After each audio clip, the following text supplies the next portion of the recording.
Welcome to JG Home Theater. And I'm doing this video to help some people out. I was getting a few requests, and people want to know how I did my posters. So, if you're working on a small budget like I was, but you want that home theater, but you don't have a lot of funds, um, the way I did it is, let's see, what all you have to have is a lever, um, a miter box, and saw, and go to your local hardware store, whether it be Lowe's or Home Depot or somewhere like that, and get what you call brick mold. I use brick mold as my base. Then a cheaper route you can go is get picture frames. Now, you can get picture frames with real glass, like Hobby Lobby or somewhere like that. Or you can go a cheaper route and go to Walmart, Kmart, or somewhere.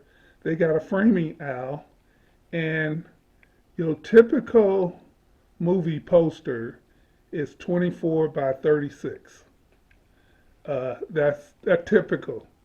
And you, depending on how thick your frame is or how wide your frame is, you can measure out your brick mold. If you use brick mold, there's other stuff you can use, but I use brick mold because it is pretty thick, and I needed those lights to set inside there, and those strip lights. And that's why I use two different kind of lights. I'll show you guys. Um, Open this, and I got a light here, but it's being charged up. That way you don't have to hardwire anything. You can run, if you do get batteries, get rechargeable batteries, or get the batteries that you can plug up to a HDMI, or yeah. But I got one at the top here that runs the magnet. This is the magnet strip that hold the bar light. Got two bar lights. One, this one actually, I set it across there because when I close this, Spider-Man eyes look like they're lit up. So that's why I chose this one. But I got the strip lights I got, and that's on a battery pack. And I got rechargeable batteries, and I can get them where they're blinking, put it on blink, and the lights look like blink. Now, when you cut these, and you use when you cut these, you want to make sure when you do the miter box that this is bigger than your frame. So a good way that I did it, I measured everything out, and once you know the size of your picture frame, you want to make sure you have a gap all the way around there, because you want the light to glow all the way around your picture. So you do it like that. I would say probably each one of mine, with the material and everything, I'm probably out of about 40, maybe $50. But if you buy these LED poster with the backlights, they're going to run you into the hundreds of dollars. You may catch some on sale, but they're really really expensive. Another thing is if you get original posters, because these posters here, the back of them is plain, but original movie posters is got a print on each side. I'll show you. I only have one in my theater room, and that's the one of Catwoman here. Uh, and There's a print on each side of this. So that's original, which the lighting will show up a lot better in those, but those will cost you. The original posters are really, really expensive. Like a piece of art. Some of them like a piece of art. Try to find that Star Wars, the original Star Wars. Look that up and you'll see. I'm talking about there's collectors that collect that stuff like his art. But if you know someone who works at a movie theater and they usually get rid of the posters after the movie is gone and not playing there. That'll be the perfect thing for something like that if you know someone, because they can get the original ones before the prices go up.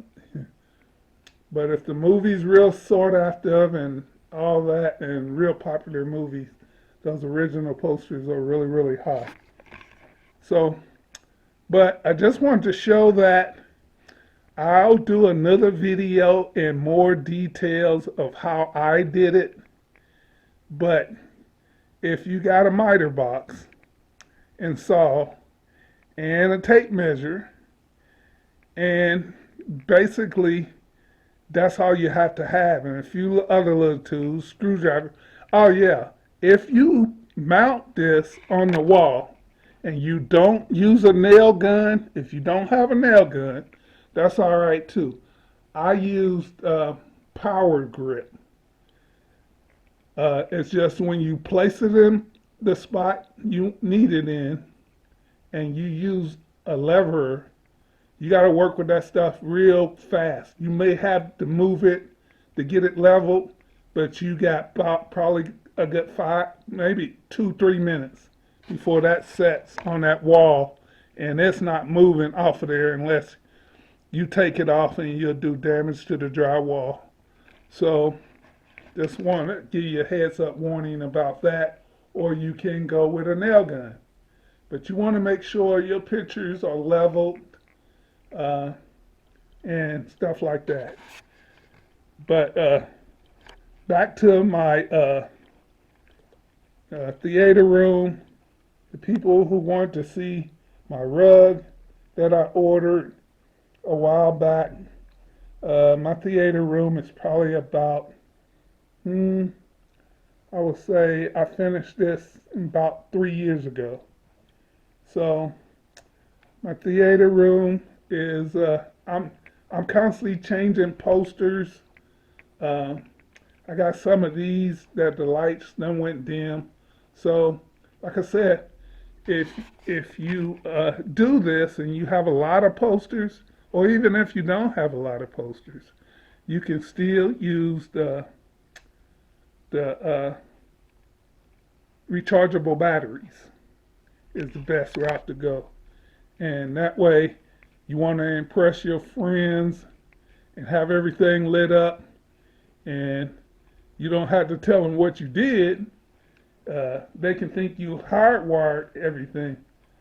But in my case, I was getting a lot of people who was wanting to know, and I don't mind showing what I did. I got this that I'm setting up still. It's got a snow cone machine and a slush machine, and where I ran that wire through, I got to sand that down and paint it. because I had to give this closet here power. Um, yeah, this is real cozy when you're sitting down here and you're watching movies, and the display lights up. I I don't have a lot of. I don't. Only one that's got the light on is the Spider-Man right there. Uh, Everything else is pretty dim right now. I can go here and show you my little hallway here and turn some lights on to it. And those are different lights right here.